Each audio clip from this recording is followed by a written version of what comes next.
Malamig ang ihip ng aircon sa ika-4 na pong palapag ng Albuquerque Tower. Isang uri ng lamig na tila dumidiretso sa buto at nanunuot sa ilalim ng balat. Sa gitna ng malawak at marangyang opisina, isang anino ang pilit na kumikilos sa dilim. Si Wednesday, o Wendy sa mga kasamahan niya sa agency, ay nakaluhod sa sahig. Ang kaniyang mga kamay na magaspang at basag-basag, ang mga kuko, ay dahan-dahang pinupunasan ng paa ng mesang gawa sa mahogany. Amoy na amoy niya ang huling bahid ng kemikal na panlinis, isang halimuyak na sumasagisag sa kaniyang buhay. Matapang, masakit sa ilong, at laging nagpapaalala na siya ay narito lamang upang maglinis ng dumi ng iba. Sa gilid, sa isang sofa na yari sa mamahaling balat ng hayop, ay nakahiga ang maliit na katawan ni Bia. 5 taong gulang pa lamang ang bata, ngunit natuto na itong matulog sa gitna ng ingay ng vacuum cleaner. Nakabalot ang bata sa isang luma at kupas na jacket ni Wendy, ang tanging panangga niya sa luma at marangyang lamig ng silid na yon. Kumuha si Wendy ng isang maliit na lalagyan ng plastik mula sa kaniyang bulsa. Sa loob nito ay isang maliit na pirasong cupcake na binili niya sa bakery sa kanto bago pumasok. Isang regalong para sa ika-5 taon at kalahating kaarawan ng kaniyang anak. Ito ang bunga ng pagtitipid niya sa pamasahe sa loob ng 3 araw. Ngumiti siya ng bahagya, isang ngiting puno ng pait at pag-asa. Inisip niya, sa bawat pagkuskus niya sa salamin ng gusaling ito, unti-unti niyang binubura ang hirap na darat na ng kaniyang anak. Ngunit ang katahimikan ay biglang bumasag nang bumukas ang pinto. Walang babala, walang katok, tanging ang tunog ng sapatos na tumatama sa makintab na sahig ang nagpabatid sa kanya na ang hari ng toring ito ay dumating na. Tumayo si Wendy sa gulat, muntik nang mabitawan ng kaniyang basahan. Doon, sa ilalim ng liwanag ng buwan na tumatagos sa bintana, nakatayo si Arthur Albuquerque. Ang kaniyang mukha ay tila lilok ng yelo. Matigas, gwapo, ngunit walang bahid ng init. Ang amoy ng kaniyang mamahaling pabango na may halong amoy ng bagong perang papel ay agad na lumingos sa amoy ng sabon at pawis ni Wendy. "What are you doing here this late? At sino ang batang yan?" Ang boses ni Arthur ay parang hagupit ng latigo sa gitna ng gabi. Naramdaman ni Wendy ang matinding hiya na dahan-dahang gumagapang mula sa kaniyang talampakan hanggang sa kaniyang mga pisngi. Napayuko siya, pilit na itinatago ang kaniyang mga kamay sa likod ng kaniyang lumang apron. "Sir, pasensya na po. Nasira po kasi ang schedule ng agency at wala po akong mapag-iwanan sa anak ko. Malapit na po akong matapos, sir. Konting-konti na lang po." Humingi siya ng paumanhin sa wikang Tagalog, ang wika ng mga taong nasa ilalim, habang ang lalaking nasa harap niya ay tila nakalimutan na ang tunog ng paghihirap. Hindi sumagot si Arthur. Sa halip, lumapit ito sa sofa, kung saan dahan-dahang nagmumulat ng mata si Bia dahil sa ingay. Lumapit si Wendy, akmang kukuha kay Bia upang umalis na, nang biglang tumayo ang bata. Sa halip na matakot, tinitigan ni Bia si Arthur. Ang inosenteng mukha ng bata ay tila naghahanap ng kung ano sa mga mata ng bilyonaryo. "Bia, let's go. Tara na, anak." Pabulong na yaya ni Wendy. Ang kaniyang boses ay nanginginig sa takot na baka mawalan siya ng trabaho. Ngunit si Bia ay hindi kumilos. Itinaas ng bata ang kaniyang maliit na kamay at itinuro ang isang litrato na nakapatong sa ibabaw ng mesa ni Arthur. Isang antigong frame na naglalaman ng larawan ng mga ninuno ng mga Albuquerque. "Mommy, look!" sabi ni Bia sa kanyang maliit na boses. Siya yung nasa picture na tinitingnan ni Lola sa ilalim ng unan niya. Siya yung kamukha ng daddy ko sa kwento ni Lola. Tila tumigil ang pag-ikot ng mundo ni Wendy. Ang cupcake na kaniyang hawak ay nahulog, gumulong sa sahig, at nayurakan ng kaniyang sariling luma at sirang tsinelas. Ang maliit na pag-asa na kaniyang pinag-ipunan ay naging isang madungis na kalat Sa gitna ng kinang silid, nanlaki ang mga mata ni Arthur. Tiningnan niya ang bata. Pagkatapos ay tumingin siya kay Wendy na tila ngayon lang niya talaga ito nakita. Ang katahimikan sa loob ng opisina ay naging kasing bigat ng isang hatol ng kamatayan. Anong sinabi ng bata? Tanong ni Arthur. Ang kaniyang boses ay mas mababa pa sa bulong, ngunit puno ng panganib. Sino ang ama niya, Wendy? Hindi makahinga si Wendy. Ang hiya ay napalitan ng isang malamig na takot. Alam niya ang sikretong itinatago niya sa loob ng 5 taon. Ang katotohanang ang lalaking nag-iwan sa kanya sa dilim ay ang mismong dugo at laman ng lalaking nakatayo sa harap niya ngayon. Ang pagkakakilala ni Bia ay hindi lamang isang lihim. Ito ay isang sumpa na handang gumuho sa buong tore ng mga Albuquerque. Wala po, sir. Nagkakamali lang po ang anak ko. Pasensya na po talaga. Ngunit huli na, napansin ni Arthur ang panginginig ng mga labi ni Wendy at ang pamilyar na hugis ng mga mata ni Bia. Mga matang pagmamay-ari lamang ng isang Albuquerque. Ang bawat segundong lumilipas sa loob ng malamig na opisina ni Arthur ay tila bawat patak ng asidong kumakain sa lakas ng loob ni Wendy. Nakatayo siya roon, nakayuko, habang ang kaniyang mga mata ay nakapako sa nayurakang cupcake sa sahig. Ang simbolo ng kaniyang pangarap na mairaos ang kaarawan ng anak na ngayon ay isa na lamang madungis na kalat sa ibabaw ng makintab na tiles. Sir, pasensya na po talaga. Bata lang po si Bia, kung ano-ano pong napupulot na kwento sa mga kalaro or sa TV. Pilit na paliwanag ni Wendy. Ang kaniyang boses ay tila manipis na sinulid na malapit ng maputol. Nagkataon lang po na mahilig siyang mag-imbento ng mga kung ano-anong kwento tungkol sa kaniyang ama. Hindi kumukurap si Arthur. Ang kaniyang mga mata ay parang 2 talim na sumusuri sa bawat galaw ni Wendy. Inilipat niya ang kaniyang tingin kay Bia, na ngayon ay mahigpit na nakahawak sa laylayan ng lumang apron ng kaniyang ina. May kakaibang kaba sa dibdib ni Arthur, isang uri ng kaba na hindi niya naramdaman sa loob ng maraming taon ng pagpapatakbo ng kaniyang imperyo. Ang mukha ng bata ay tila isang multo mula sa nakaraan na ayaw niyang balikan.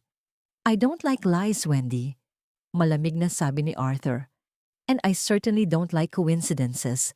My family's history is not a bedtime story for your child to play with. Humakbang si Arthur papalapit at bawat tunog ng kaniyang sapatos ay tila isang hatol. Inasahan ni Wendy ang pinakamalala, ang masisante, ang kalad ka rin palabas ng gusali o ang ipahiya sa harap ng mga gwardiya. Ngunit ang utos ni Arthur ay mas nakakabigla. From now on, hindi ka na maglilinis dito sa main floor. You will report directly to my private penthouse every night. 12:00 ng gabi hanggang 4:00 ng umaga. Clean everything, especially the glass walls. I want them so clear that I can see the city's sins from my bed. Napanganga si Wendy. Isang promosyon o isang kulungan? Pero sir, ang anak ko, bring her, putol ni Arthur, sabay talikod. But make sure she stays out of my sight. Don't make me regret this, Wendy. One mistake, and you're out. Kinabukasan, ang gabi sa penthouse ay tila isang paglalakbay sa kailaliman ng impyernong nababalot ng ginto. Ang bawat sulok ng tahanan ni Arthur ay sumisigaw ng yaman na kailanman ay hindi maabot ni Wendy. Habang dahan-dahan niyang pinupunasan ng isang malaking salamin na may frame na yari sa gold leaf, bigla siyang napatigil. Doon, sa gitna ng karangyaan, nakita niya ang sariling refleksyon. Ang kaniyang buhok ay magulo. Ang kaniyang balat ay maputla at tuyot dahil sa puyat. At ang kaniyang mga mata ay puno ng takot. Sa isang sandali, parang nakakita siya ng isang mantsa sa salamin. Kinuha niya ang basahan at buong lakas na kinuskos ang bahaging iyon, pilit na tinatanggal ang dumi. Ngunit kahit anong kuskus niya, hindi nawawala ang mantsa. Napagtanto niya sa isang iglap, ang mansang iyon ay hindi dumi sa salamin. Ang mansang iyon ay siya mismo. Siya ang dumi sa perpektong mundo ng mga Albuquerque. Ang kaniyang pagkatao ay tila isang anino na hindi dapat naroroon. Isang pagkakamaling pilit na itinatago sa ilalim ng kinang ng mga kristal. Naramdaman ni Wendy ang isang malalim na hapdi sa kaniyang dibdib. Isang uri ng sugat na hindi naghihilom ng pera. Bakit ganito? Bulong niya sa sarili habang nanunuyo ang kaniyang lalamunan. Bakit kailangang maging ganito ang halaga ko? Sa kabilang silid, narinig niya ang mahimbing na paghinga ni Bia. Ang kaniyang anak, ang tanging dahilan kung bakit niya nilulunok ang lahat ng pang-aalipusta. Nang sumapit ang madaling araw, dahan-dahang lumabas si Wendy sa building. Dala ang natutulog na si Bia. Ang hangin sa labas ay malansa, amoy usok at basang kalsada. Habang naglalakad siya patungo sa sakayan ng jeep, isang marangyang sasakyan ang biglang huminto sa tapat ng main lobby. Bumukas ang pinto ng kotse. Isang lalaki ang lumabas, nakasuot ng designer suit, mayabang ang tindig, at may mga matang tila, laging may balak na masama. Tumigil ang tibok ng puso ni Wendy. Ang kaniyang mga tuhod ay nanghina at muntik na niyang mabitawan ang karga-kargang anak. Ang lalaking iyon, ang lalaking kapiling niya sa loob ng 3 taon bago siya iniwan na parang basahan, ang lalaking ama ni Bia, si Brandon Albuquerque. Nagtagpo ang kanilang mga mata sa gitna ng nag-aagaw na dilim at liwanag ng umaga. Sa mga mata ni Brandon, walang bakas ng pagsisisi, tanging gulat na mabilis na napalitan ng isang mapanganib na ngisi. Ang bawat patak ng ambon sa madaling araw na yon ay tila mga karayom na tumutusok sa balat ni Wendy. Nanigas ang kanyang buong katawan habang nakatitig sa lalaking dahan-dahang lumalapit sa kanya.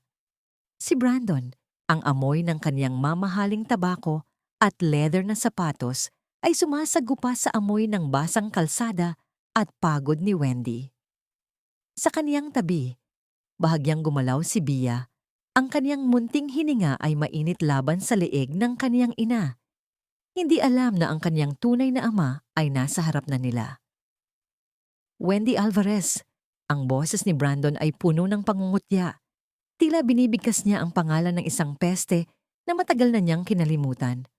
I thought I told you to get lost 5 years ago. What are you doing here? At bakit ganyan ang itsura mo? You look like trash. Naramdaman ni Wendy ang isang mainit na bugso ng galit sa kaniyang dibdib. Isang uri ng gigil na nagpapakatal sa kaniyang mga kamay. Ngunit nanaig ang takot. Ang takot ng isang inang walang kalaban-laban sa gitna ng makapangyarihang pamilya. Naghahanap buhay ako, Brandon. Marangal na trabaho? Sagot ni Wendy. Pilit na pinatatatag ang kaniyang boses kahit na ang kaniyang puso ay tila gustong kumawala sa kaniyang tadyang. Hindi kita ginugulo. Hayaan mo kaming dumaan.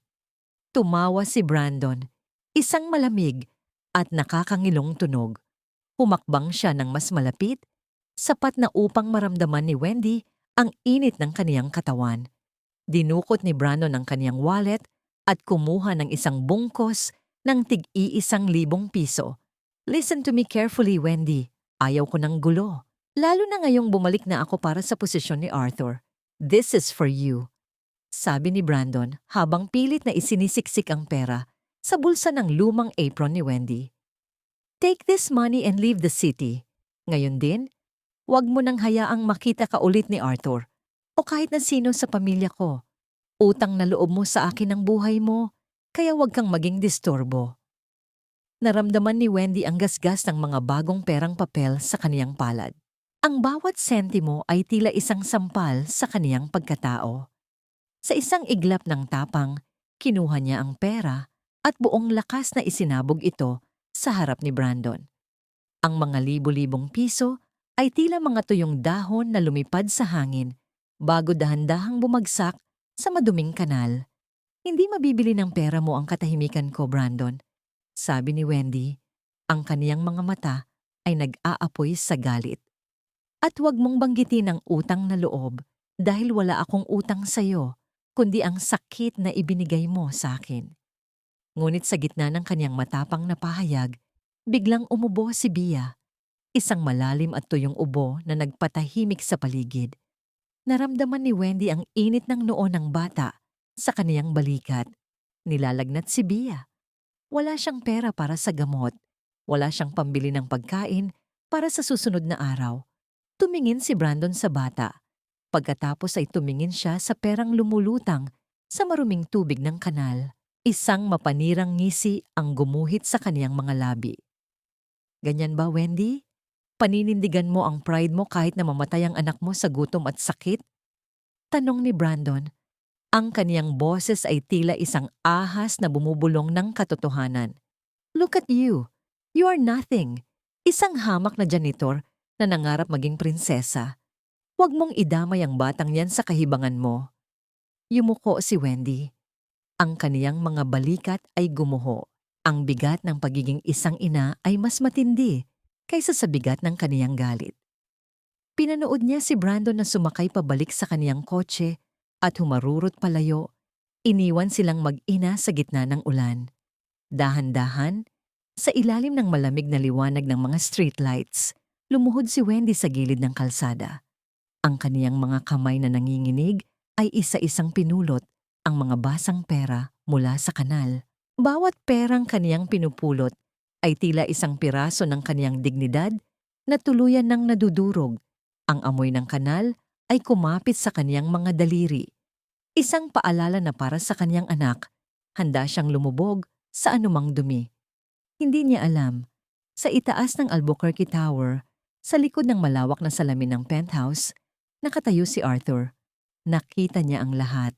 Nakita niya ang pagbagsak ng pera, ang pag-alis ng kaniyang kapatid, at ang pagluhod ng babaeng hindi niya maalis sa kaniyang isipan. Ang misteryong bumabalot sa janitor at sa kaniyang anak ay unti-unti nang nagbubukas, at ang bawat piraso ng katotohanan ay tila isang mitsa na handang sumabog. Ang mapait na lasa ng gamot na nabili mula sa basang pera ay tila nakadikit pa rin sa alaala ni Wendy. Lumipas ang ilang araw mula nang lumuhod siya sa maruming kalsada. At ngayon, muli siyang nakulong sa malamig at nagliliwanag na hawla ng penthouse ni Arthur. Sa isang sulok ng silid, naglalaro si Bia gamit ang mga itinapong papel mula sa basurahan ng bilyonaryo. Wala na ang lagnat ng bata, ngunit ang init ng galit at takot sa dibdib ni Wendy ay nananatiling nagbabaga. Ang amoy ng mamahaling kape na iniinom ni Arthur ay humahalo sa banayad na amoy ng murang sabon na gamit ni Wendy. Isang tahimik na paalala ng malaking pader sa pagitan ng kanilang mga mundo. Nakatungo si Arthur sa kaniyang malapad na mesa. Ang mukha ay balot ng anino ng pagod. Sa kaniyang pilit na pagsusulat at pagpirma sa mga dokumento, nadulas ang kaniyang kamay. Ang itim na tinta mula sa kaniyang mamahaling fountain pen ay kumalat sa kaniyang palad, lumikha ng isang madungis na mantsa sa kaniyang perpektong balat. Isang malalim at mabigat na buntong hininga ang pinakawala ng lalaki.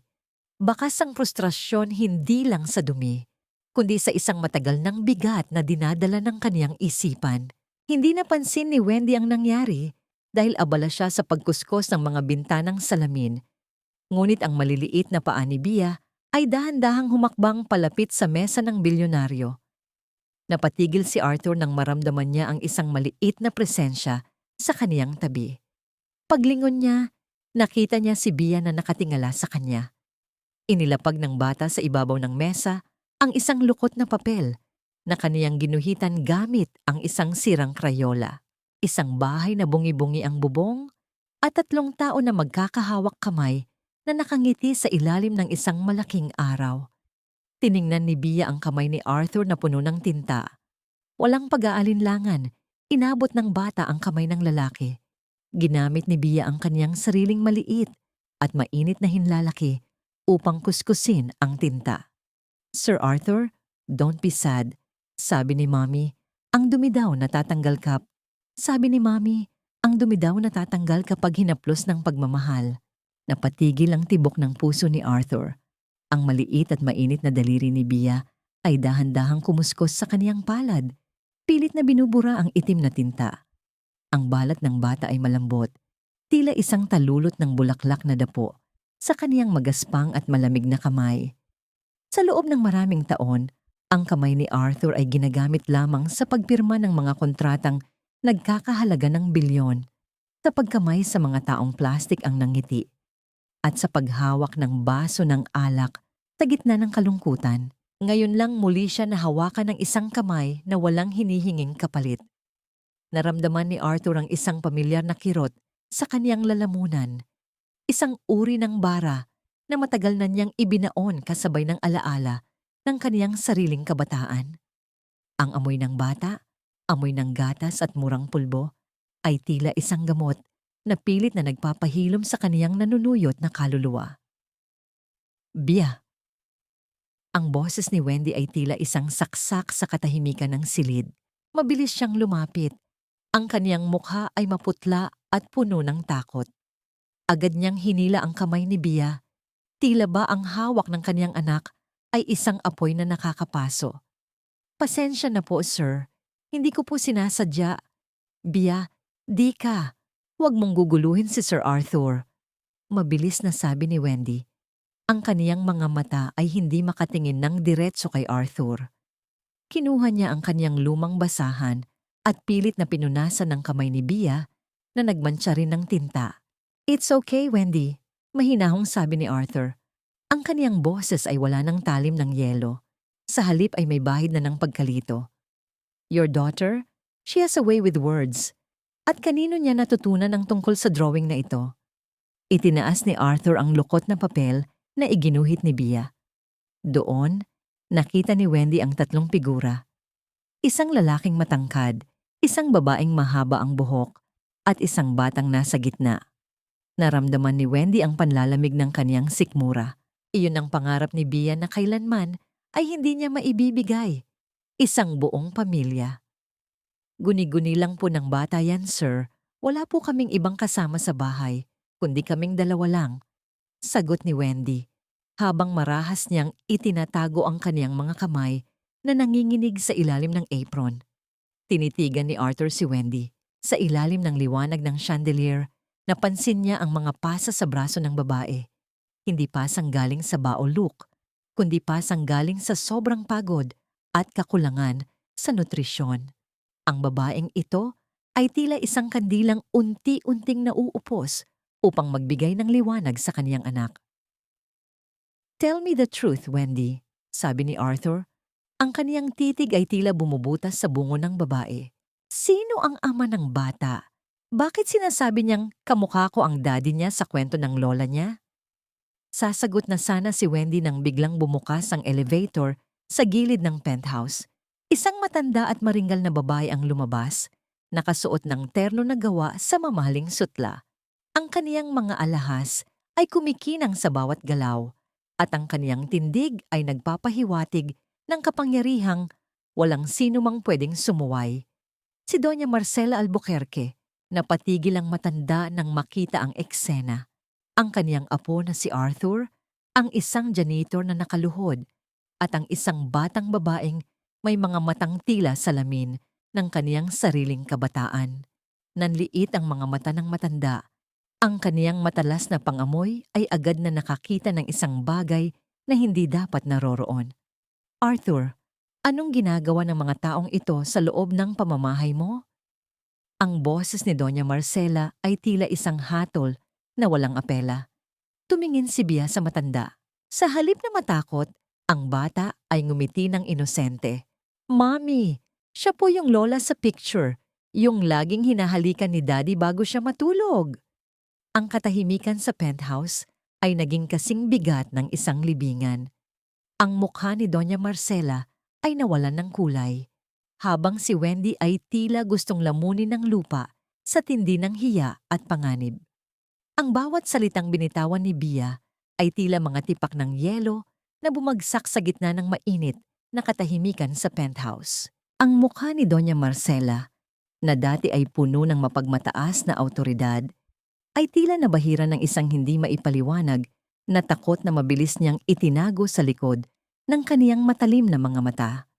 Ang bango ng kaniyang mamahaling pabango na amoy sampagita at sandaan ay tila lason na sumasakal sa hininga ni Wendy. Anong klaseng pagsasanay ang ibinibigay mo sa anak mo, Wendy? Isang bata na marunong nang mag-imbento ng mga kwento upang makalapit sa aming pamilya. Ang boses ni Doña Marcela ay mabagal. Bawat pantig ay parang patak ng asidong tumutunaw sa dangal ni Wendy. Lola, the child is just a kid. She's confused. Pagtatanggol ni Arthur, ngunit isang sulyap lamang mula sa kanyang lola ay sapat na upang siya ay mapatahimik. Arthur, go to your study. I want to talk to this woman. Privately. Utos ng matanda. Nang makaalis si Arthur, iniwan si Wendy na nakatayo pa rin sa tabi ng sofa, habang si Bia ay mahigpit na nakayakap sa kaniyang binti. Naupo si Doña Marcela sa kaniyang selyang yaris sa velvet. Ang kaniyang postura ay tila isang reynang naghahanda ng isang bitayan. Itinuro niya ang tapat na upuan. Isang upuang mas mahal pa sa buong buhay ni Wendy. Sit down, Wendy. Let's have some tea. I believe you know what utang na loob means, don't you? Dahan-dahang naupo si Wendy. Ang kaniyang mga daliri ay nanginginig habang hinahawakan ng isang tasa ng tsaa na gawa sa pinong porselana. Ang tsaa ay mainit, ngunit sa kaniyang lalamunan, ito ay lasang lason. Amoy na amoy niya ang kontrast ng kaniyang sarili. Ang amoy ng bleach na kumapit sa kaniyang damit ay tila isang malaking mantsa sa gitna ng silid na yon. I remember your mother, Wendy? Panimula ni Doña Marcela habang tinititigan ng bata na tila isang insekto na kailangang suriin. Siya ang janitor sa lumang opisina ng asawa ko. At nang mamatay siya, ang pamilya Albuquerque ang nagbayad ng kaniyang libing. Ang pamilya Albuquerque ang nagpaaral sa iyo hanggang high school. Nakalimutan mo na ba ang lahat ng yon? Yumuko si Wendy. Ang bigat ng utang na loob ay tila isang tanikalang bakal na nakapulupot sa kaniyang leeg. Sa kulturang kinalakihan niya, ang utang na loob ay hindi kailanman nababayaran ng pera. Ito ay isang habambuhay na pagkakaalipin. Hindi ko po nakakalimutan, Doña Marcela. Utang ko po sa inyo ang lahat. Pabulong na sagot ni Wendy. Ang kaniyang boses ay nanginginig sa matinding hiya. If so, then why are you here? Bakit mo pinapayagan ng anak mo na mag-claim ng mga bagay na hindi sa kanya? Is this your way of paying us back? Ang pilitin ng sarili mo sa buhay ng mga apo ko? Ang boses ng matanda ay tumaas ng bahagya, sapat na upang maramdaman ni Wendy ang bawat patak ng pang-aalipusta. You are just a cleaner, Wendy. A speck of dust. Huwag mong isipin na dahil lamang sa isang aksidente ng nakaraan, ay magiging bahagi ka na ng pamilyang ito. Get out. Leave this building and never bring that child near any Albuquerque again. Naramdaman ni Wendy ang isang malalim na hapdi sa kaniyang sikmura. Hindi ito dahil sa gutom, kundi dahil sa katotohanang ang kaniyang nakaraan ay ginagamit na sandata upang patayin ang kaniyang kinabukasan. Tiningnan niya si Bia na ngayon ay nakatitig sa kanya na may mga matang puno ng katanungan. Sa isang sandali, parang nakita ni Wendy ang kaniyang sariling ina sa mga mata ni Bia. Isang babaeng nagtrabaho hanggang kamatayan para lamang sa isang pamilyang hindi man lang siya matandaan ng pangalan. Doña Marcela, aalis po kami. Pero hindi po dahil sa utang na loob, sabi ni Wendy. Biglang tumayo at binitawan ang tasa ng tsaa. Ang tunog ng porselana na tumama sa mesa ay tila isang deklarasyon ng digmaan. Aalis po kami dahil ang anak ko ay higit pa sa anumang perang ibinigay ninyo sa akin. Hindi ko po kailangang manatili sa isang lugar na tinatratong basura ang bata dahil lamang sa kaniyang pinagmulan. Binuhat ni Wendy si Bia at mabilis na lumakad patungo sa pinto. Ngunit bago siya makalabas, narinig niya ang malamig na boses ni Doña Marcela mula sa kanyang likuran. Go, Wendy, but remember this. Some secrets have a way of coming out, especially those written in blood. Nang makalabas si Wendy sa elevator, hindi niya napansin na si Doña Marcela ay dahan-dahang kumuha ng isang panyo. Ginamit ito ng matanda upang pulutin ang isang hibla ng mahabang buhok ni Bia na naiwan sa sandalan ng sofa. Sa mga mata ng matanda, wala nang bakas ng galit, tanging isang malamig at mapanuring determinasyon. Isang lihim na pag-aaral ng dugo ang nakatakdang mangyari at sa oras na lumabas ang resulta, ang mundo ni Wendy at ang buong imperyo ng mga Albuquerque ay hindi na kailanman magiging gaya ng dati. Ang gabi sa Albuquerque Tower ay tila isang bitag na dahan-dahang sumasara sa leeg ni Wendy. Sa kabila ng pagtataboy ni Doña Marcela, napilitan siyang bumalik dahil sa isang nakalulunod na kontrata na pinapirmahan sa kanya ng agency.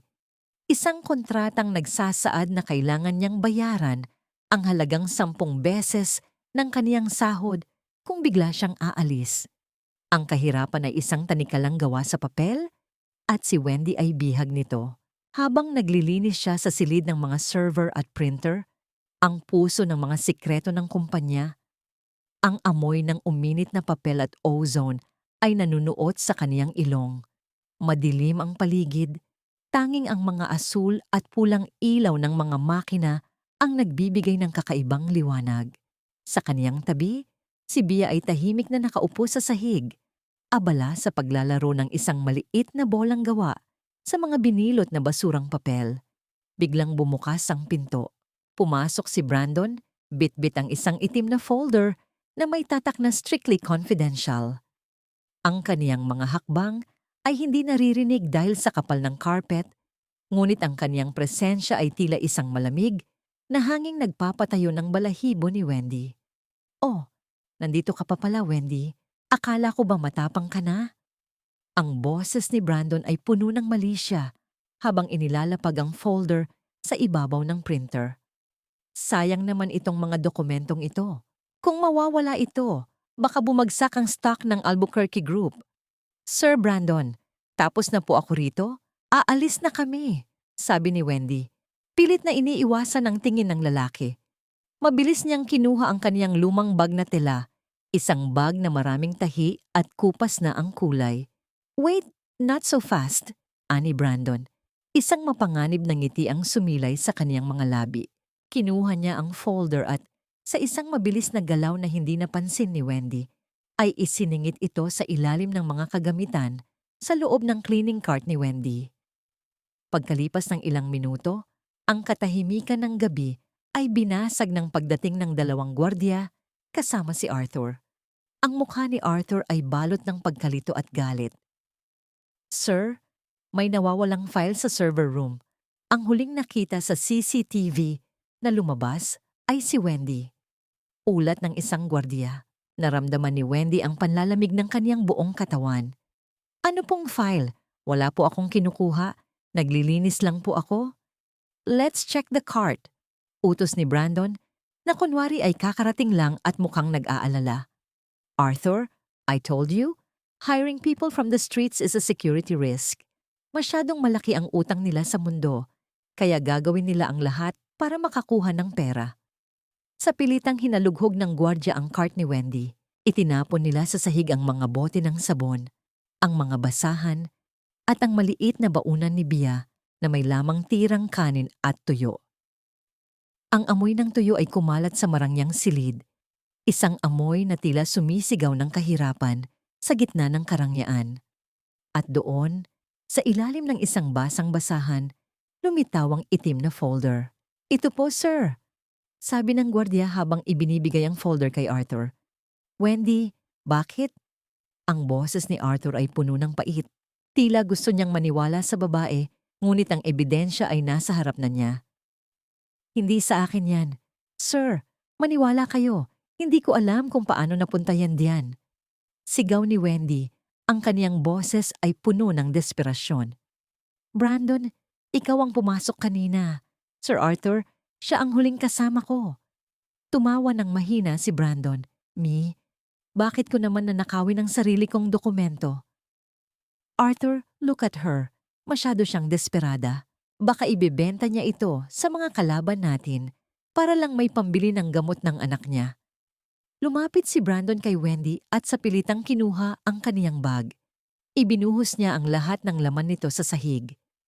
Isang maliit na suklay na bungi-bungi, ilang barya, at ang huling piraso ng tinapay na itinabi ni Wendy para sa almusal ni Bia kinabukasan. Ang tinapay ay nadumihan ng alikabok sa sahig. See? This is the face of poverty, Arthur. Poverty breeds thieves, sabi ni Brandon habang tinatapakan ng tinapay ni Bia gamit ang kaniyang sapatos na nagkakahalaga ng libu-libong dolyar. Naramdaman ni Wendy ang isang matinding pagsabog sa kaniyang dibdib. Hindi na ito takot. Ito ay purong galit. Isang gigil na nagmumula sa kailaliman ng kaniyang pagkatao. Tiningnan niya si Bia, na ngayon ay tahimik na umiiyak habang tinitingnan ang kaniyang nadumihang pagkain. Wendy, I have to let you go. And the agency will file charges, malamig na sabi ni Arthur, bagaman may bakas ng pag-aalinlangan sa kaniyang mga mata. You don't have to fire me, sir. I quit. Sagot ni Wendy. Ang kaniyang boses ay biglang naging kalmado at matigas. Pero bago ako umalis, tandaan ninyo ito. Ang dumi sa sahig ay nalilinis ng sabon, pero ang dumi sa konsensya ninyo, kahit anong yaman, hindi ninyo mahuhugasan. Binuhat ni Wendy si Bia at lumakad palabas ng silid nang hindi lumilingon. Ngunit sa gitna ng kaguluhan, isang bagay ang hindi napansin ni Brandon. Ang maliit na kamera na nakatago sa gilid ng isang computer monitor. Isang kamera na palihim na ipinalagay ni Arthur ilang araw na ang nakalilipas dahil sa kaniyang lumalalang hinala sa kaniyang sariling kapatid. Habang naglalakad si Wendy sa dilim ng parking lot, dala ang kaniyang umiiyak na anak, naramdaman niya ang malamig na hangin ng gabi. Wala siyang trabaho, wala siyang pera, at may kaso siyang kailangang harapin. Ngunit sa unang pagkakataon sa loob ng 5 taon, hindi na siya nakayuko. Ang bawat hakbang ni Wendy sa kahabaan ng kalsada ay tila isang pakikipagtuos sa lupang kaniyang tinatapakan. Ang langit ay tila nakikiramay sa bigat ng kaniyang bawat hakbang. Ibinubuhos ang lahat ng luhang hindi mailabas ng kaniyang mga mata. Ang ulan ay malakas, malamig, at walang pakundangan sa paghampas sa kaniyang payat na pangangatawan. Sa kaniyang bisig, si Bia ay nanginginig. Ang kaniyang maliit na mukha ay nakabaon sa leeg ng ina. Pilit na humahanap ng init sa gitna ng basang kasuotan. Wala silang pera. Ang huling barya na itinabi ni Wendy ay nahulog sa gulo kanina sa opisina. Hindi siya makasakay ng jeep, kaya't ang tanging pagpipilian ay ang lakarin ang kahabaan ng kalsada patungo sa kanilang barong-barong sa ilalim ng tulay. Ang amoy ng basang aspalto at ang nakakasulasok na usok ng mga sasakyang dumadaan ay tila sumasampal sa kanya. Nagpapaalala na sa mundong ito, ang mga tulad niya ay walang puwang sa sidewalk, lalo na sa loob ng mga di-aircon na gusali. Mommy! Ang boses ni Bia ay mahina, halos malunod sa tunog ng malakas na ulan. Andito lang si Mommy, anak. Malapit na tayo. Konting tiis na lang, bulong ni Wendy. Ang kaniyang boses ay nanginginig, hindi dahil sa lamig, kundi dahil sa hapdi ng kaniyang puso. Tumigil si Bia sa pag-iyak at tumingala sa kaniyang ina. Ang kaniyang mga mata, na dati ay puno ng kislap, ay tila nababalot na rin ng anino ng realidad. Mommy, nagkasala ba tayo? Masama ba tayong tao kaya tayo pinaparusahan? Ang tanong ng bata ay tila isang kidlat na tumama sa gitna ng dibdib ni Wendy. Kasi sabi ni Daddy sa kwento ni Lola, ang mga mababait lang ang nakatira sa magandang bahay. Bakit tayo laging nasa ulan? Bakit tayo laging pinalalayas? Is being poor a sin, Mommy? Napatigil si Wendy sa paglalakad. Ang kaniyang mga luha, na kanina pa niya pinipigilan, ay tuluyan ng sumama sa agos ng ulan sa kaniyang mukha. Hindi siya makasagot. Paano mo ipapaliwanag sa isang 5 taong gulang na bata na ang mundo ay hindi patas, na ang kabutihan ay madalas na tinatapakan ng mga taong may sapatos na gawa sa ginto? Isang marangyang sasakyan ang dahan-dahang huminto sa kanilang tabi. Ang liwanag ng headlights nito ay tila isang mapanghusgang titig sa gitna ng kadiliman. Bumukas ang pinto at lumabas si Arthur. Bitbit ang isang payong. Ang kaniyang suot na mamahaling suit ay mabilis na nababasa, ngunit tila wala siyang pakialam. Wendy, sakay na. Dadaling ko kayo sa ospital. Nilalagnat ang bata. Sabi ni Arthur. Ang kanyang boses ay puno ng pag-aalala. Ngunit kay Wendy, ito ay tila isang insulto sa kaniyang natitirang dignidad. Hindi namin kailangan ng tulong mo, Sir Arthur. Nakita mo naman kung paano kami tinrato ng pamilya mo, di ba? Sagot ni Wendy, habang masinigpitan ng yakap kay Bia. Hayaan mo na kami. Sanay na kami sa ulan. Sanay na kaming mabasa. I saw the CCTV footage, Wendy. I know it wasn't you. I know Brandon did it. Mabilis na sabi ni Arthur, humahakbang palapit sa kanila. And I'm sorry. I'm so sorry for everything. Sorry? Natawa si Wendy. Isang tawang puno ng pait. Ang sorry mo ba ay makakabili ng pagkain ng anak ko? Ang sorry mo ba ay mabubura ang hiya na naramdaman ko nang tawagin akong magnanakaw sa harap ng maraming tao? Umalis ka na, sir. Ibalik mo na lang ang payong mo sa marangyamong buhay. Ngunit hindi natinag si Arthur. Dinukot niya ang isang puting sobre mula sa kanyang bulsa. Isang sobreng may tatak ng isang kilalang DNA laboratory. Hindi lang ako nandito para humingi ng paumanhin, sabi ni Arthur. Ang kaniyang boses ay bumaba sa isang seryosong tono. I found this in my grandmother's desk. Doña Marcela had a DNA test done secretly. Kinuha niya ang buhok ni Bia noong huling pumunta kayo sa penthouse. Napatigil ang paghinga ni Wendy. Naramdaman niya ang panlalamig ng kaniyang buong pagkatao. Bia is not just a stranger's child, Wendy. She is an Albuquerque. She is Brandon's daughter. But more than that, she is part of this family. Sabi ni Arthur habang ipinapakita ang resulta na nagsasabing 79.9% ang posibilidad ng pagkakamag-anak. You can't run away anymore. This truth is no longer hidden in the shadows. Ang papel na hawak ni Arthur ay dahan-dahang nababasa ng ulan, ngunit ang mga salitang nakasulat doon ay tila mga titik na gawa sa apoy na nagpapaliwanag sa madilim na gabi ni Wendy. Ang kaniyang sikreto, ang kaniyang tanging panangga, ay tuluyan ng nabuwag. Ang papel na hawak ni Arthur ay unti-unting lumalambot dahil sa ulan. Ang mga itim na titik ng siyensya ay tila mga luhang kumakalat sa puting pahina. Sa gitna ng bumubuhos na langit, ang katotohanang 5 taong itinago ni Wendy ay kasing linaw na ng kristal sa harap ni Arthur. Ngunit para kay Wendy, ang papel na yon ay hindi susi sa kaligtasan. Ito ay isang warrant of arrest para sa kaniyang payapang buhay kasama ang anak. Sakay na, Wendy. Para sa bata, ulit ni Arthur. Ang kaniyang boses ay may halong pakiusap na hindi kailanman narinig mula sa isang Albuquerque. Sa pagkakataong ito, nilunok ni Wendy ang kaniyang huling piraso ng pride. Hindi para sa kaniyang sarili, kundi para sa init ng katawan ni Bia na tila nagniningas na uling sa kaniyang bisig. Sumakay siya sa marangyang sasakyan. Ang amoy ng bagong leather at mahal na air freshener ay tila sumasakal sa kanya. Labis ang kaibahan ng kanyang basang damit sa malinis na upuan. Isang paalala na siya ay isang dayuhan sa mundong ito kahit na ang kanyang anak ay may dalang dugong bughaw. Dinala sila ni Arthur sa isang pribadong klinika. Ngunit bago pa man sila makapasok sa loob, isang pamilyar na sasakyan ang humarang sa pintuan. Lumabas si Brandon. Ang kaniyang mukha ay balot ng galit at takot. Ang balitang nakuha ni Arthur ang DNA results ay mabilis na nakarating sa kanya. Arthur, anong ginagawa mo rito kasama ang basurang yan? Sigaw ni Brandon, hindi alintana ang mga nurse at pasyenteng nakatingin.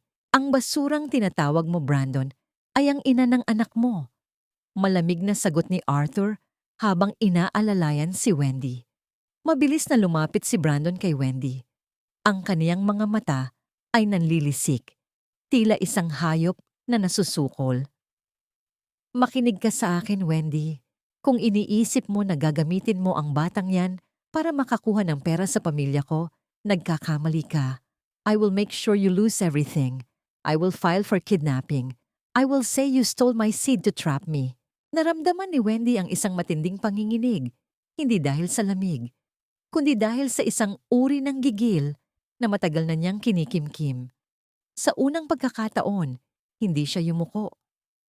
Hinarap niya si Brandon. Ang kaniyang mga mata ay kasing talas ng kidlat. Kidnapping? Stole your seed? Mahina ngunit matigas na sabi ni Wendy. Brandon, noong nagugutom ang anak mo, nasaan ka? Noong halos mamatay ako sa panganganak sa kalsada dahil wala akong pambayad sa ospital, nasaan ka? Ang tanging ninakaw ko ay ang pagkakataong lumaki ang anak ko na malayo sa isang amang kasing dumi ng imbor na lang ugali. You, how dare you? Akmang sasampalin ni Brandon si Wendy nang mabilis na hinawakan ni Arthur ang kaniyang bisig. Subukan mo, Brandon, at sisiguraduhin kong ang huling makikita mo ay ang rehas ng kulungan. Banta ni Arthur. Tumalikod si Brandon, ngunit bago siya lumayo, bumulong siya sa pandinig ni Wendy, isang bulong na tila kagat ng alakdan. Hindi pa tayo tapos. Sisiguraduhin kong sa susunod na makita mo ang anak mo, nasa likod ka na ng rehas at siya ay nasa ilalim ng pangalan ko. I will erase you from her life, Wendy. You are just a stain on my reputation. Pumasok si Brandon sa kanyang sasakyan at humarurot palayo. Naiwan si Wendy na nanginginig sa gitna ng sementadong parking lot. Ang kaniyang puso ay tila isang basong nagkabitak-bitak, ngunit sa gitna ng pagkabasag, may isang matulis na piraso ang nanatili. Ang determinasyon ng isang inang wala ng balak tumakbo. Dahan-dahan, dinukot ni Wendy ang kanyang lumang cellphone mula sa bulsa ng kanyang basang apron. Ang screen nito ay basag-basag, ngunit gumagana pa. Pinindot niya ang stop recording. Anong ginagawa mo? Tanong ni Arthur. Bakas ang gulat sa kanyang mukha. Sabi mo kanina, ang katotohanan ay hindi na nakatago sa dilim. Sabi ni Wendy, habang itinatago ang cellphone sa kaniyang dibdib. Ito ang sandata ko. Brandon just confessed his threats on record. Kung gusto niyang sirain ako, sisiguraduhin kong kasama siyang guguho sa impyernong ginawa niya. Ito ang unang pagkakataon na nakita ni Arthur ang apoy sa mga mata ni Wendy. Hindi na siya ang janitor na nakayuko. Siya ay isang leon na handang pumatay para sa kaniyang kuting. Ang bulwagan ng Manila Grand Ballroom ay tila isang dagat ng nagniningning na mga bituin. Ang bawat chandelier na nakabitin sa mataas na kisame ay naglalabas ng liwanag na kasing talas ng mga brilyanteng suot ng mga panauhin.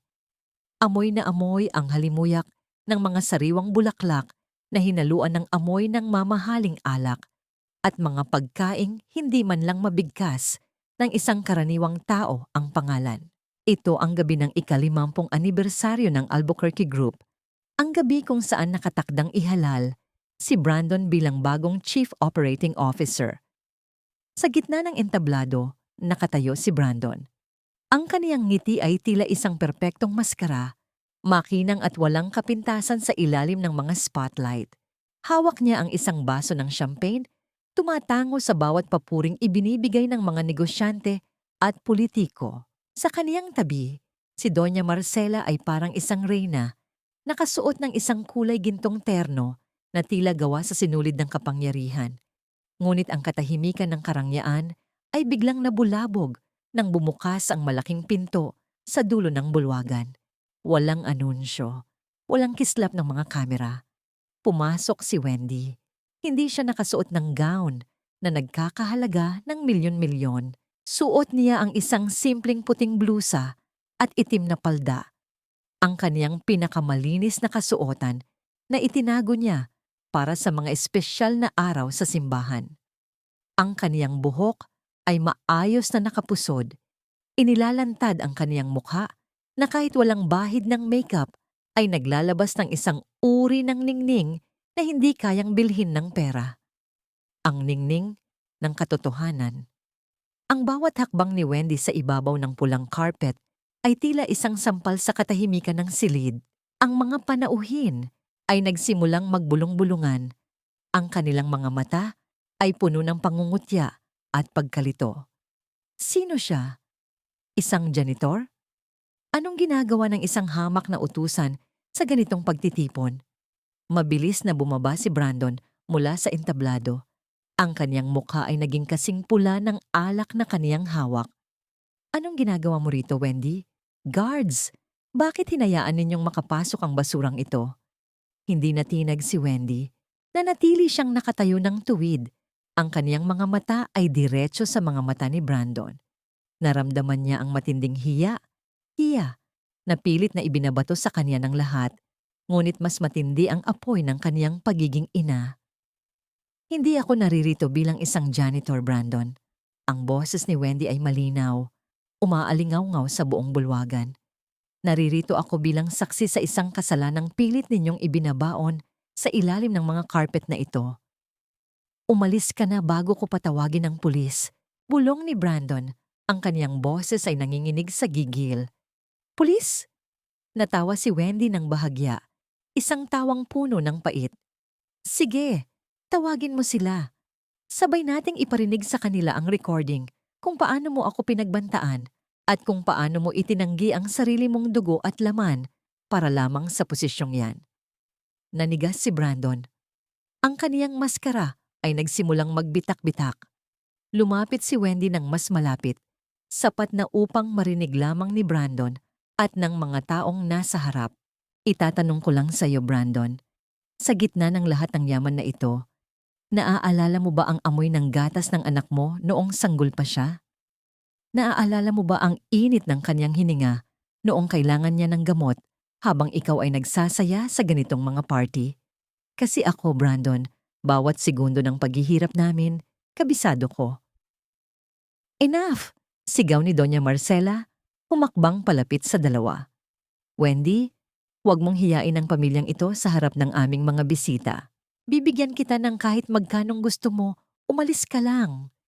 Tiningnan ni Wendy ang matanda. Doña Marcela, hindi ninyo kayang bilhin ang dangal na kinuha ninyo sa akin. Ang kailangan ng anak ko ay hindi ang inyong pera, kundi ang pagkilala sa kanyang pagkatao. Sa sandaling iyon, ang malaking screen sa likod ng entablado na dapat ay magpapakita ng video ng mga tagumpay ni Brandon ay biglang nagbago. Hindi mukha ni Brandon ang lumitaw. Sa halip, lumabas ang isang lumang litrato.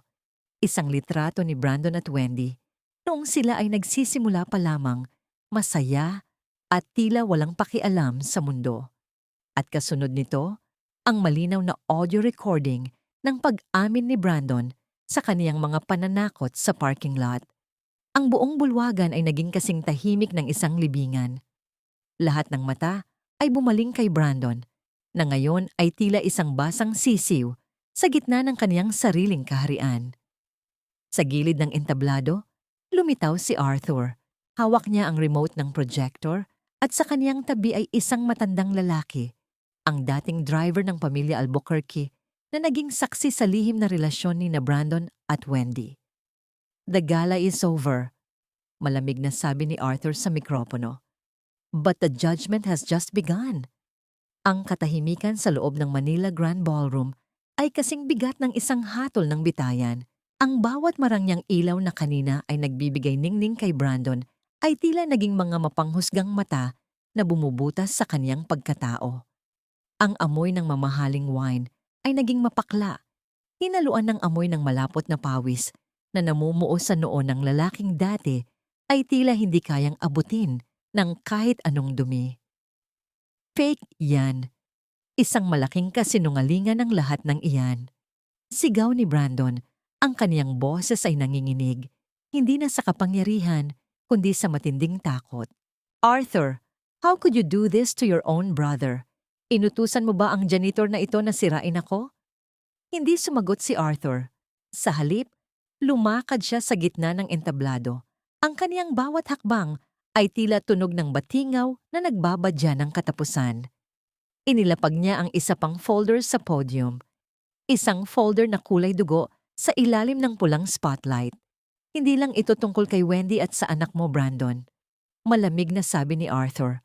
Ang kanyang titig ay kasing talim ng labaha. Ito ay tungkol sa pagnanakaw mo sa kaban ng pamilya. You didn't just abandon your child. You betrayed our blood. Ginamit mo ang pondo ng Albuquerque Group para bayaran ang mga utang mo sa sugal at para itago ang mga kalaswaan mo sa ibang bansa. Narinig ang sama-samang singhap ng mga panauhin. Ang mga bulong-bulungan ay naging isang malakas na ugong ng pagkasuklam.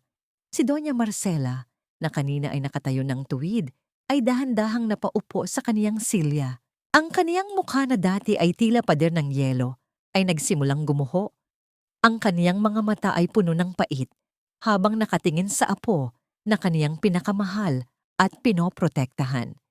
Brandon, totoo ba ito? Ang boses ng matanda ay mahina, parang isang tuyong dahon na malapit ng madurog. Lola, pakinggan niyo ako. Ginawa ko lang yon para sa atin. Pilit na pagmamakaawa ni Brandon, lumapit siya at lumuhod sa paanan ng matanda. Huwag kayong maniwala sa janitor na yan. Isang hampaslupa lang siya. Ang hampaslupang tinutukoy mo ay may higit na dangal kaysa sayo, sagot ni Doña Marcela. At sa isang biglang galaw, isang malakas na sampal ang dumapo sa pisngi ni Brandon. Ang tunog ng palad na tumama sa balat ay umalingaw-ngaw sa buong ballroom, mas malakas pa sa anumang sigaw. Tumayo si Arthur at hinarap ang lahat. Effective immediately, Brandon Albuquerque is stripped of all his titles and shares in this corporation. He is no longer part of this family. Guards, ilabas ninyo siya. Ngayon din. Lumapit ang mga gwardiya at hinawakan si Brandon sa kaniyang mga braso.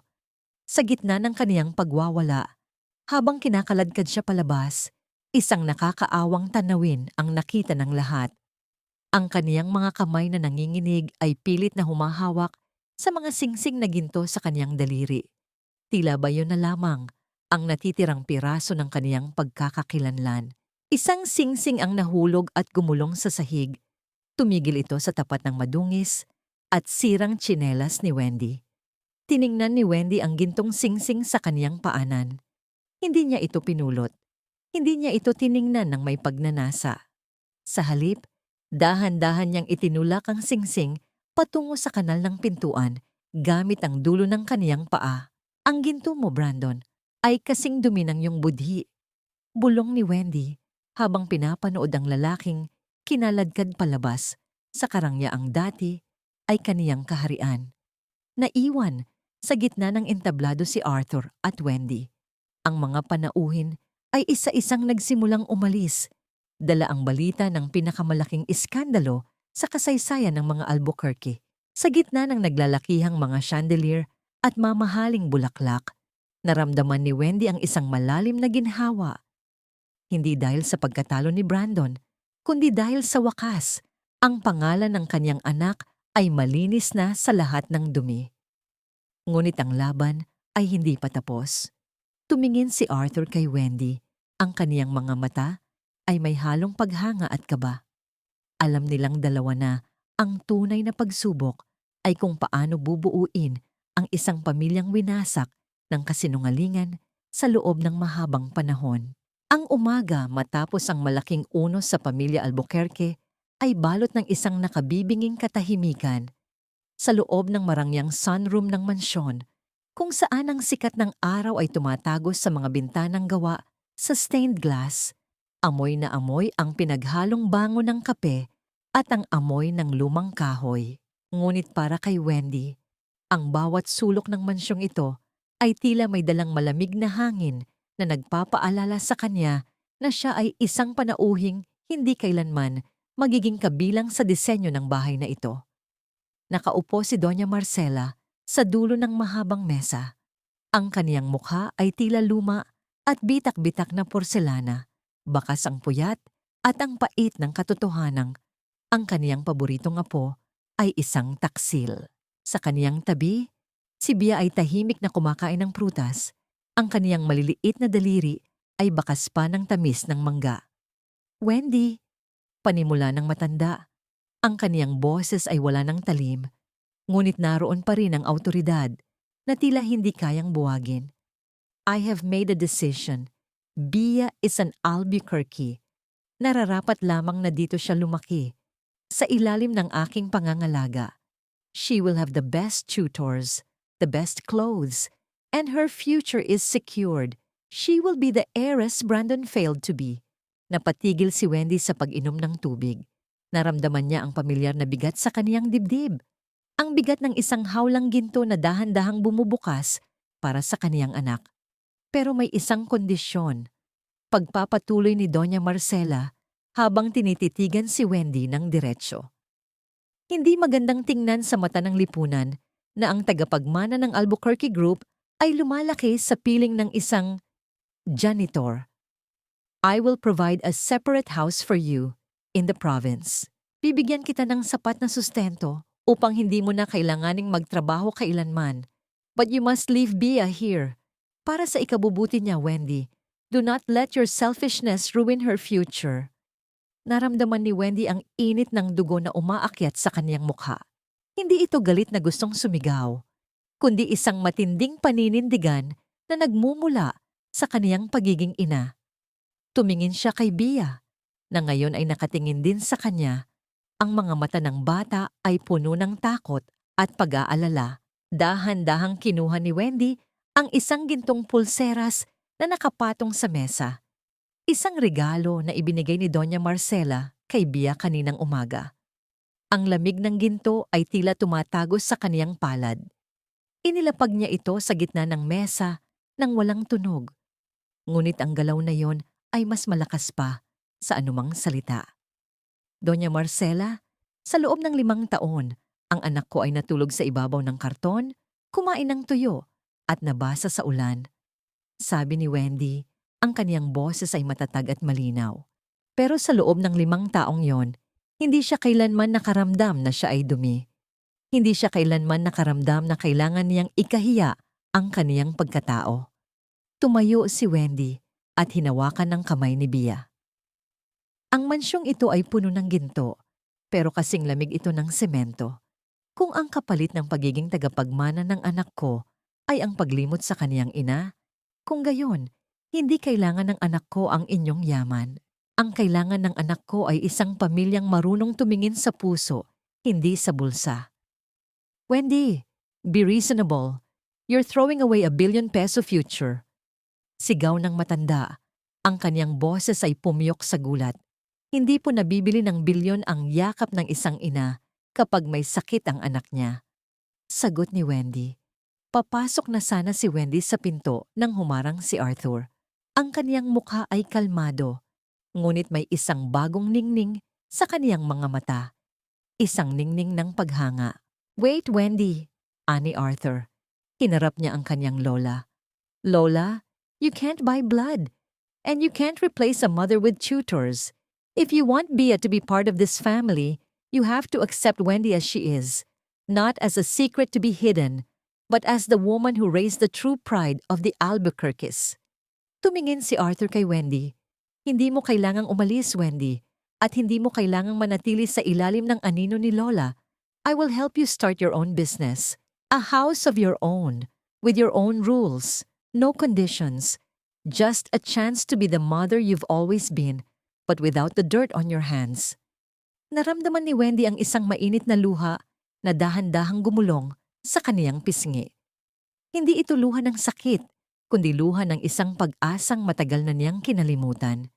Sa unang pagkakataon, ang utang na loob na kaniyang dinadala ay hindi na isang pabigat, kundi isang tulay patungo sa isang bagong simula. Tumingin si Wendy kay Arthur at sa gitna ng marangyang mansyon, naramdaman niya ang isang uri ng init na hindi kayang ibigay ng kahit anong fireplace. Ang amoy ng sariwang tela na bagong laba at ang mainit na singaw mula sa plancha ang bumabalot sa maliit ngunit napakalinis na shop ni Wendy. Wala na ang masangsang na amoy ng kemikal na panlinis ng banyo at ang nakakasulasok na alikabok ng mga lumang gusali. Sa labas, ang sikat ng araw ay banayad na tumatama sa karatula na may nakasulat na Wendy's Fresh Start Laundry at Alterations. Ito ay bunga ng kaniyang pagod, ng katarungang kaniyang ipinaglaban at ng patas na pagkakataong ibinigay sa kaniya ng tadhana. Sa loob ng shop, si Bea ay abala sa isang maliit na mesa sa sulok. Maayos na gumagawa ng kaniyang takdang aralin sa paaralan. Ang bata ay nakasuot ng malinis na uniforme. Ang kaniyang buhok ay maayos, na nakatali ng isang kulay rosas na ribbon. Wala na ang mga anino sa kaniyang mga mata. Pinalitan na ito ng kislap ng isang batang alam na siya ay ligtas at minamahal. Bumukas ang pinto at pumasok si Arthur. Hindi siya nakasuot ng kaniyang karaniwang kurbata at mamahaling coat. Ang kaniyang suot na polo shirt ay simple at ang kaniyang mukha ay wala ng bakas ng lamig ng Albuquerque Tower. May dala siyang isang maliit na basket ng mga paboritong tinapay ni Bia. "Break time muna," sabi ni Arthur habang inilalapag ang basket sa mesa. Ang kaniyang boses ay may init na hindi kailanman naramdaman ni Wendy noong siya ay naglilinis pa sa kaniyang penthouse. "Sir Arthur, baka makalimutan mong may meeting ka pa sa board," biro ni Wendy habang nagpupunas ng kaniyang kamay sa apron. Isang bagong apron na kulay asul at may burda ng kaniyang pangalan. "Ang board ay makakapaghintay, pero ang merienda kasama kayo ay hindi," sagot ni Arthur. Naupo siya sa isang maliit na bangko, isang bagay na dati ay hinding-hindi niya gagawin. Pinapanood niya si Wendy na maingat na nagtutupi ng mga damit. "Alam mo, Wendy, mas masaya ang mukha mo rito kaysa noong nasa ilalim ka ng mga kristal na ilaw ng kumpanya." "Dahil dito, sir, hindi ko kailangang magtago sa dilim. Dito, ang bawat dumi na nililinisan ko ay nakikita ko ang resulta sa bango ng mga damit," sagot ni Wendy. Ngunit ang katahimikan ng hapon ay bahagyang naistorbo nang dumating ang kartero at nag-abot ng isang sulat. Ang sobre ay gusot-gusot, may mga mantsa ng kape at amoy ng murang sigarilyo. Nang buksan ito ni Wendy, nakita niya ang sulat kamay ni Brandon. Ang sulat ay puno ng mga salitang humihingi ng tawad, mga pangakong magbabago, at mga pagmamakaawa para sa kaunting tulong pinansyal.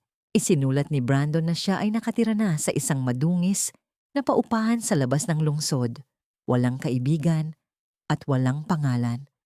Ang kaniyang karma ay naging kasing pait ng kaniyang mga kasinungalingan. "Anong sabi?" tanong ni Arthur, bakas ang pag-aalala sa kaniyang mukha. Tiningnan ni Wendy ang sulat. Pagkatapos ay tumingin siya sa kaniyang sariling refleksyon sa salamin ng kaniyang shop. Nakita niya ang isang babaeng hindi na natatakot, isang babaeng hindi na kailangang lumuhod para sa barya. "Hinihingi niya ang kapatawaran ko," pabulong na sabi ni Wendy. "Mapapatawad mo ba siya?" tanong ni Arthur. Kumuha si Wendy ng isang posporo. Sa harap ni Arthur, sinilaban niya ang dulo ng sulat ni Brandon.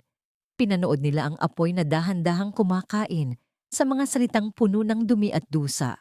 Ang itim na abo ay dahan-dahang nalaglag sa isang maliit na lalagyan, tila mga alaala ng isang nakaraang kailangan ng ibaon. "Pinapatawad ko na siya, Arthur, pero hindi ibig sabihin noon ay hahayaan ko siyang muling sirain ang mundong binuo ko para sa anak ko," sabi ni Wendy. "Ang kapatawaran ay para sa katahimikan ng puso ko, hindi para sa kaniyang pagbabalik." Lumapit si Bia at niyakap ang baywang ng kaniyang ina. Ang mainit na yakap ng bata ay tila isang huling basbas sa bagong buhay ni Wendy. Tumingin si Arthur kay Wendy at sa isang tahimik na sandali, hinawakan niya ang kamay nito. Hindi bilang isang amo, kundi bilang isang lalaking handang maging bahagi ng isang mundong mas mahalaga kaysa sa anumang toring ginto.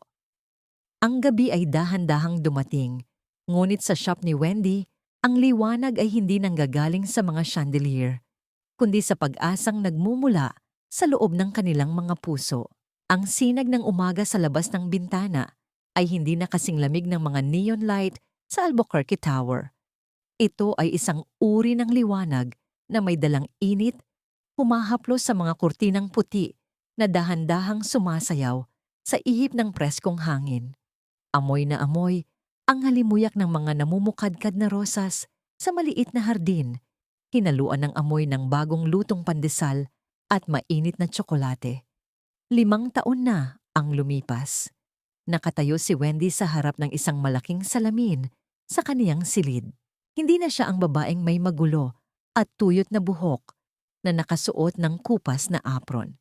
Ngayon, ang kaniyang kasuotan ay isang simple, ngunit eleganteng bestida na kulay asul. Ang kaniyang balat ay may ningning na nanggagaling sa kapayapaan ng loob. Tiningnan niya ang kaniyang mga kamay. Mayroon pa ring mga kalyo mula sa pagtatrabaho sa kaniyang laundry business. Ngunit ang mga kalyong iyon ay hindi na tanda ng pang-aalipin, kundi simbolo ng kaniyang tagumpay. Mommy, look! I'm ready for the award ceremony. Pumasok si Bia sa silid, isang 10 taong gulang na batang may matalinong mga mata at matamis na ngiti. Nakasuot siya ng kaniyang school uniform na puno ng mga medalya. Ang kaniyang buhok ay maayos na nakapusod, gaya ng ayos ni Wendy noong gabing hinarap niya ang mga Albuquerque. Napakaganda ng anak ko, bulong ni Wendy habang inaayos ang ribbon ni Bia. Siguradong matutuwa si Lola Marcela kapag nakita kanya mamaya. Sa kabila ng lahat, pinili ni Wendy na huwag itanim ang galit sa puso ng anak. Si Doña Marcela, na ngayon ay matanda na at sakitin, ay madalas nilang bisitahin. Ang matanda ay natuto ng humingi ng tawad sa kaniyang sariling paraan, sa pamamagitan ng panunood kay Bia mula sa malayo at pagtiyak na ang bawat pangangailangan ng bata sa pag-aaral ay laging sapat. Bumukas ang pinto sa ibaba at narinig ang pamilyar na mga hakbang. Lumabas si Wendy sa balkonahe at nakita si Arthur na kapaparating pa lang.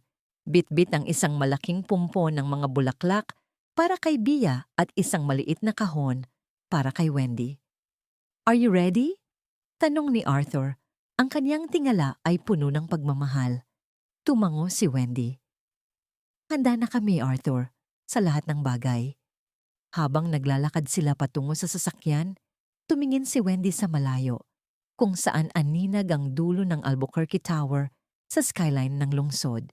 Nabalitaan niya na si Brandon ay nagtatrabaho na ngayon bilang isang kargador sa isang malayong pantalan, nabubuhay sa barya-baryang kaniyang pinagpapawisan. Isang buhay na dati ay kaniyang kinutya, ngunit ngayon ay kailangan niyang pagdaanan upang matuto ng tunay na halaga ng bawat sentimo. Naramdaman ni Wendy ang isang mainit na luha na dahan-dahang gumulong sa kaniyang pisngi. Ngunit hindi na ito ang luhang mapait na nahulog sa maruming kanal noong gabing hinarap niya si Brandon. Ito ay luhang parang hamog sa umaga, isang paglilinis sa lahat ng sakit ng nakaraan. Mula sa isang gabing puno ng dumi, kung saan ang isang ina ay kailangang maglinis sa ilalim ng anino ng yaman, ay sumibol ang isang bukang liwayway na kailanman ay hindi na mabubura ng anumang dilim. Napagtanto ni Wendy na ang pinakamagandang uri ng tagumpay ay hindi ang pagpapatumba sa kaaway, kundi ang pagbuo ng isang mundong puno ng dangal para sa taong pinakamamahal niya. "Tara na, Mommy!" Aya ni Bia habang hinahawakan ng kaniyang kamay. Ngumiti si Wendy, huminga ng malalim, at humakbang patungo sa maliwanag na hinaharap. Ang mga lihim sa likod ng salamin ay tuluyan nang naging malinaw, at ang refleksyong kaniyang nakikita ngayon ay ang mukha ng isang babaeng sa wakas ay malaya na.